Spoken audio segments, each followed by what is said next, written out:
성경에서 유일하게 이 세례 요한의 어릴 때를 묘사한 구절이 있다면 오늘 우리가 읽은 이 누가복음 1장 80절 말씀입니다. 세례 요한뿐 아니라 사실 예수님의 어릴 적 기록도 성경에는 많이 나오지 않습니다. 그 이유는 단순합니다. 복잡하게 생각할 것 없습니다. 세례 요한이나 예수님의 어린 시절 중에 특별히 믿음의 후세대인 우리들이 기억해야 할 사건들이 많지 않기 때문입니다. 즉 예수님도 요한도 모두 어릴 때는 여느 아이들처럼 그렇게 평범하게 성장해 가셨다, 그런 의미가 될 것입니다. 그러나 그렇다고 하여 이 짧은 기록을 우리는 무시할 수가 없는데요, 오늘은 세례 요한의 어릴 때 그 묘사한 한 구절 말씀을 가지고 잠시 은혜 나누길 원합니다. 80절에 보니까 세례 요한의 성장 과정을 두 가지 말로 표현합니다. 하나는 아이가 자라며, 다른 하나는 심령이 강하여지며. 여기 아이가 자란다 할 때 이 자라다라는 이 말은 그 시제가 미완료 능동태 형태로 되어 있습니다. 이는 세례 요한의 신체적 성장이 멈춘 것이 아니라 계속 자라가고 있다라는 것을 의미하고, 또 여기 자란다라는 말에는 육체만 자라는 것이 아니라 그의 정신도 자라간다라는 의미를 함께 담고 있는 단어입니다. 여러분, 세례 요한이 성장할 때에 아무것도 배우지 않았겠습니까? 당연히 아닙니다. 분명 그도 회당에서 율법을 배우고 특별히 그 아버지 사가랴와 엘리사벳의 가르침도 잘 받았을 것입니다. 따라서 아이가 자라가며 라는 이 말은 결국 요한은 육체적으로 또 정신적으로 다른 아이들과 마찬가지로 지극히 정상적 성장 과정을 신앙의 과정 안에서 잘 거쳐갔다라는 것을 말해줍니다. 그러나 요한에게 있어서 자라난 것은 신체적, 정신적 성장만은 아니었습니다. 메시아의 길을 예비할 요한의 성장은 영적인 측면도 동반되었다라고 말할 수 있는데요, 그것을 강조한 표현이 심령이 강하여지며 라고 우리는 이해할 수 있습니다. 여기에 강하여지며 라는 말은 이 원어의 시제가 미완료 수동태입니다. 조금 전에 자라며 라는 단어는 능동태였다면 여기 강하여지며 라는 말은 수동태로 대조를 이루고 있습니다. 이 말은 육체적인 성장은 물론 모든 것이 하나님의 은혜 가운데 이루어지지만 육체적 성장은 자연적으로 일어날 수 있지만 심령이 강하여지는 인격적이고 영적인 성장은 하나님 성령님에 의해서 강력한 역사로 그분의 도움 없이는 불가능하다라는 것을 강조해 주고 있음을 보게 됩니다. 심령이 강해지는 것은, 믿음이 생기는 것은 하나님의 역사입니다. 그렇게 당해지는 것입니다. 내 스스로 할 수 있는 게 아니라 수동태로 기록되어 있습니다. 결국 아이가 자라며 심령이 강하여진다라는 이 말은 세례 요한은 성장기에 육체적으로, 정신적으로, 영적으로 균형 잡힌 성장을 이루었다라는 것을 말합니다. 예수님 역시 우리에게 균형 잡힌 성장의 대표적인 본보기를 보여주었습니다. 예수님의 성장과 관련해 누가복음 2장 40절 우리 함께 읽겠습니다. 아기가 자라며 강하여지고 지혜가 충만하며 하나님의 은혜가 그의 위에 있더라. 52절 같이 읽습니다. 예수는 지혜와 키가 자라가며 하나님과 사람에게 더욱 사랑스러워 가시더라. 예수님도 육체적으로 강하게 자라면서 정신적으로, 영적으로 지혜가 충만하게 자랐으며 하나님에게도 사랑스러운 그런 아들로 자라가셨지만 사람에게도 사랑받는 자로 그렇게 자라나셨던 것입니다. 구약에 한나가 기도로 낳은 아들, 젖을 후에 성전에서 자라난 그 사무엘도 균형 잡힌 성장을 이루었다라고 말할 수 있습니다. 사무엘상 2장 26절 같이 읽겠습니다. 아이 사무엘이 점점 자라매 여호와와 사람들에게 은총을 더욱 받더라. 사무엘 역시 예수님처럼 하나님께 은총받고 사람에게도 사랑받는 그런 균형 잡힌 성장을 이루었다라는 것입니다. 특별히 이거는 성전에서 자라났잖아요. 예. 그러니 어릴 때부터 신앙으로, 말씀으로, 영적으로도 충만한 은혜 가운데 자라날 수 있었습니다. 오늘 우리는 그렇다면 하나님 보시기에 얼마나 균형 있는, 균형 잡힌 성도의 모습을 갖추고 있습니까?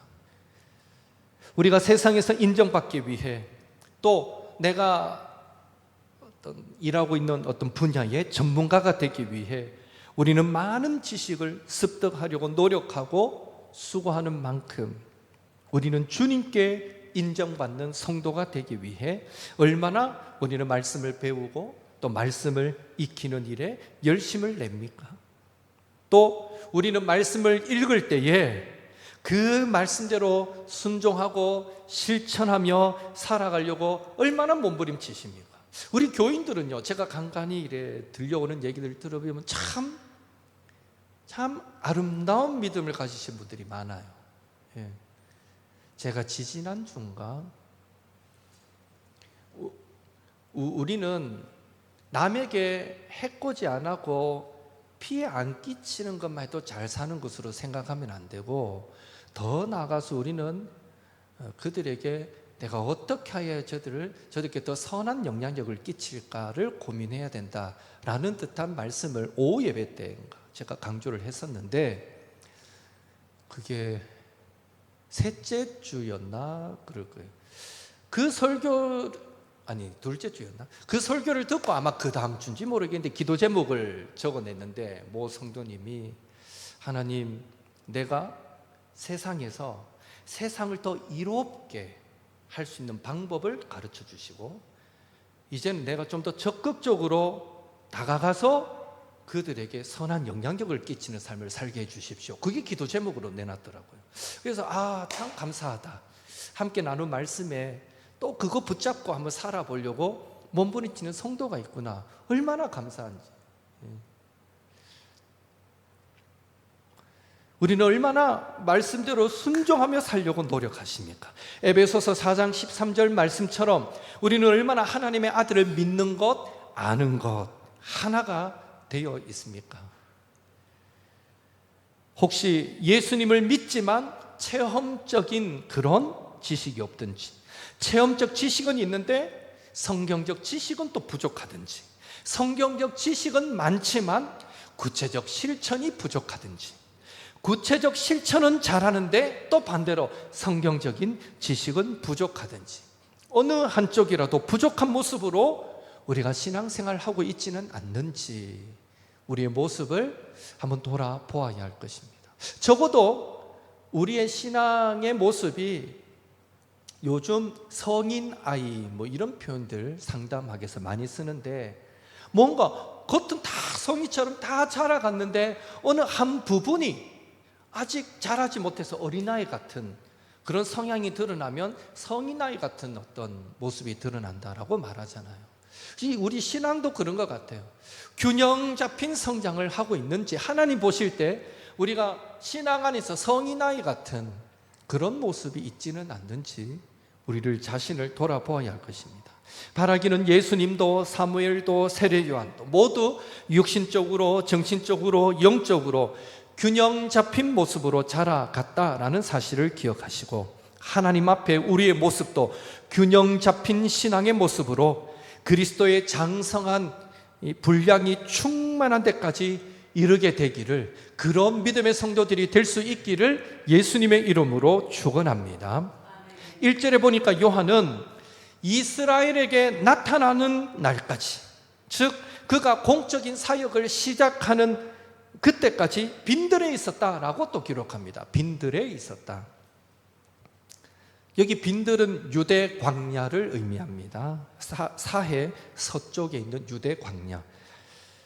이는 세상과 격리된 외롭고 쓸쓸하고 적막한 곳입니다. 그곳에 가면 오직 하나님의 말씀에 귀 기울이게 만드는 최적의 장소라고 말할 수 있습니다. 아무것도 없습니다. 정말 하나님께 온전히 집중할 수 있는 그런 장소. 즉 빈들은 하나님의 사람으로 훈련받는 최고의 장소를 의미하기도 합니다. 오늘날 우리에게 빈들 어떻게 적용할 수 있을까요? 적어도 오늘날 우리에게 빈들은 TV, 스마트폰, 컴퓨터가 없는 곳. 그 정도는 돼야 빈들 정도 안 되겠습니까? 광야.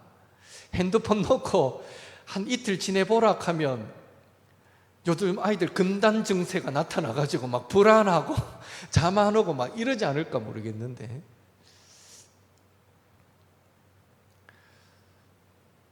제가 어제 이제 우리 노회들이 모이는 연합 그 어떤 일일 세미나가 있어서 대전에 교원 연수센터인가 거기 이제 장소에서 하는 데를 잠시 오후에 다녀왔었거든요. 그 갔더니 커피 마실 데가 없어서 그 교원센터 안에는 바로 그 옆에 호텔 건물로 옮겨서 차를 한 잔, 목사님들하고 같이 잠시 쉬는 시간에 차를 한 잔 했는데, 호텔 안으로 들어갔는데 그 호텔 카페가 북카페였어요. 완전히 벽 쪽으로 보문 호수가 쫙 보이는 벽 쪽으로 다 테이블이 앉아서 책을 읽을 수 있는 테이블로 되어 있고, 또 들어가는 입구에만 커피나 간단한 빵을 팔고 안쪽에는 다 책이에요. 다 책이고 책상이고 누구나 거기에 와서 차 마시면서 또 밖에 자연도 보면서 책도 읽을 수 있는 그런 곳이더라고요. 너무 좋더라고요. 근데 제가 놀랐는 게 휴가철이잖아요. 전부 다 할아버지, 할머니, 아들, 딸 다 데리고 휴가 온 사람들이 많았어요. 근데 정말 놀랐는 거는 휴가 온 그들이 휴가 왔으니까 뭐처럼 쉬는 시간을 내어서 휴가 왔으니까 더 분주하게, 더 바쁘게, 더 뭔가 막 이제까지 못 해봤던 걸 더 해야지, 이런 개념이 아니라 그곳에 있는 사람들은요 다 내려놓고 다 책을 펼쳐놓고 여유를 즐기더라고요. 또 차 한잔 마시면서 자연을 보면서 얘기하고 있고, 그걸 보면서 그런 생각이 들어요. 사람 본능적으로, 이거는 신앙과도 무관하게 사람은 본능적으로 그 1년에 며칠 쉬는 휴가 때, 그 귀한 시간에 이때까지 더 못했던 것 더 열심히, 더 기계적으로, 더 막 디지털적으로도 시간을 보낼 수 있는데, 사람은 본능적으로 자연을 찾고 그 모든 것들을 내려놓고 오히려 그래도 자연을 묵상할 수 있는 시간을 가지고 그렇게 시간을 가족과 함께 보내는 걸 보면서 사람은 본능적으로, 우리는 지금 이 습관에 의해서 뭔가를 못 놓고 살지만 본능적으로 사람은 묵상하는 삶이 자연스럽게 되어 있구나라는 생각을 잠시 해봤습니다. 그러니까 우리는 본능적으로 빈들을 좋아하는 성향이 있다는 거죠. 하나님은 그렇게 만들었다는 거예요. 하나님을 묵상하며 살도록 만들었다는 거죠. 우리가 우리의 삶이 막 너무 바빠서 분주해서 그걸 놓치고 살아서 그렇지, 우리의 본능이 하나님을 묵상하는 것을 더 선호한다는 생각을 한번 해보게 됐습니다. 마치 이스라엘이 출애굽하여 가나안 땅에 이르기 전까지 40년 광야 생활을 통해서 하나님의 음성에만 귀 기울이는 하나님의 백성으로 다듬어졌듯이, 세례요한 역시 빈들에서의 그 생활을 통해서 하나님의 음성에만 귀 기울이는 하나님의 사람으로 훈련되어졌던 것입니다. 이런 훈련의 시간이 있었기에 세례 요한은 때가 되매 예수님의 오실 길을 예비하는 자로서의 그 사명을 잘 감당할 수 있었고, 그를 따르는 제자들에게 예수님은 흥하여야겠고 나는 쇠하여야 하리라 고백하며 자신보다 예수님을 높이는 일에 자신의 권리를 예수님께 내려놓음에 주저하지 않을 수 있었으며, 또 불의에 저항하여 바른 복음을 전함으로써 마지막에는 순교의 자리도 조금도 두려워하지 않고 나아갈 수 있었던 것입니다. 그의 빈들에서의 삶이, 그 삶이, 그 영적 광야가 그를 그런 삶을 살도록 이끌었다라고 말할 수 있다는 것이죠. 성경을 보면 세례 요한뿐만 아니라 모세도 엘리야도 광야를 통해 하나님의 일을 준비했던 것을 봅니다. 모세는 광야 40년 생활을 하면서 하나님이 찾아오셨을 때 나는 말할 줄 모릅니다. 인간의 모든 혈기는 다 사라지고 이제는 주의 지팡이만을 의지할 수밖에 없는 겸손한 자로 그렇게 준비되어져서 출애굽의 역사를 이끄는 그 사명을 감당하게 되었던 것입니다. 엘리야도 광야 로뎀 나무 아래에서 하나님, 지금 내 생명을 거두소서, 낙심하고 좌절한 채 죽기를 바랬지만 천사들의 오르만짐과 천사가 가져다 준 떡과 물을 먹음으로, 이게 광야에서 이루어지는 거죠. 그 회복으로 계속해서 사명자의 길을 엘리야도 걸어갈 수 있었습니다. 이런 사실을 통해 얻는 교훈은 우리가 하나님의 자녀로서 하나님을 영광스럽게 해드리는 삶을 살고 싶다면, 오늘날 우리 각자에게 맡겨주신 사명을 잘 감당하기를 원한다면, 기꺼이 주를 위해 우리의 권리를, 시간을, 물질을 기쁨으로 드리는 삶을 살기를 원한다면, 우리도 먼저는 조용히 자신의 모습을 돌아보면서 하나님의 세미한 음성에 민감하게 반응하도록 훈련받는 그런 영적인 광야의 생활, 곧 성령 충만함으로 무장되는 그런 시간이 반드시 필요하다라는 것입니다. 오늘 우리에게 그런 영적인 빈들, 광야, 그 훈련의 자리는 우리 삶 가운데 어디입니까? 우리는 주님의 기쁨이 되기 위해 얼마나 영적으로 계속 훈련되어져 가고 있습니까? 우리는 얼마나 성령 충만함으로 무장되어서 하나님의 선하신 뜻 분별함으로 달려가고 있습니까? 이후로는 아무리 바쁘더라도 저와 여러분 삶 속에 빈들의 장소, 영적 광야를 꼭 만드셔서 날마다 성령님에 의해서 훈련되어짐으로 어느 곳에서나 세상 유혹에 넘어지지 않고 내 뜻을 고집하지 않고 하나님의 뜻에 온전히 실천하며 순종하며 살아가는 복된 삶을 살 수 있기를 예수님의 이름으로 축원합니다. 우리 함께 찬양하고 기도